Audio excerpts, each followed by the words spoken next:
জাতিসংঘের সাধারণ পরিষদের অধিবেশনের ফাঁকে Clinton global initiative leaders stage শীর্ষক এক অনুষ্ঠানে স্বৈরাচারের বিরুদ্ধে কীভাবে ছাত্র জনতা সাহস নিয়ে বুক পেতে দাঁড়িয়েছে সেই ঘটনা পুরো বিশ্বের কাছে তুলে ধরেছেন অন্তর্বর্তী সরকারের প্রধান উপদেষ্টা ডক্টর মোহাম্মদ ইউনূস।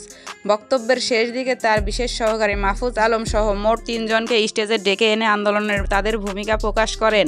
তাদের সঙ্গে স্টেজে ওঠা তৃতীয় ব্যক্তিকে নিয়ে বিতর্কের সৃষ্টি হয়েছে।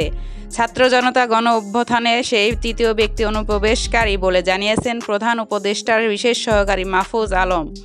বুধবার 25শে সেপ্টেম্বর রাতে সামাজিক যোগাযোগ মাধ্যম ফেসবুকে দেওয়া এক স্ট্যাটাসে মঞ্চে উঠে সেই ব্যক্তিকে নিয়ে নিজেদের অবস্থান স্পষ্ট করেছেন তিনি। পোস্টে মাহফুজ আলম লেখেন, সিজিআই ইভেন্টের লোকটি একজন অনুপ্রবেশকারী এবং একজন অসৎ ব্যক্তি ছিল, তার ও বেশ নাশকতার অংশ।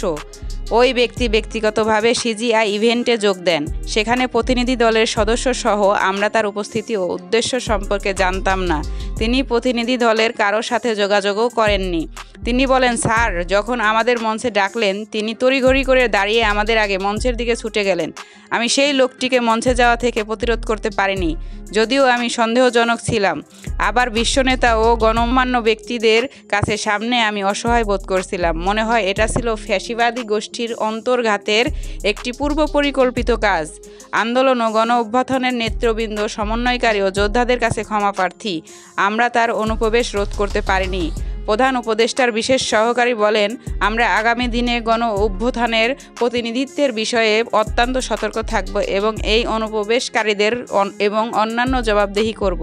এদিকে মঞ্চে ওঠা ওই ব্যক্তির নাম জাহিন রোহান রাজিন বলে সামাজিক যোগাযোগ মাধ্যমে বেশ কয়েকজন নিশ্চিত করেছেন। তার সঙ্গে আওয়ামী লীগের স্থানীয় সরকারমন্ত্রী তাজুল ইসলামের ছবিও পাওয়া গেছে।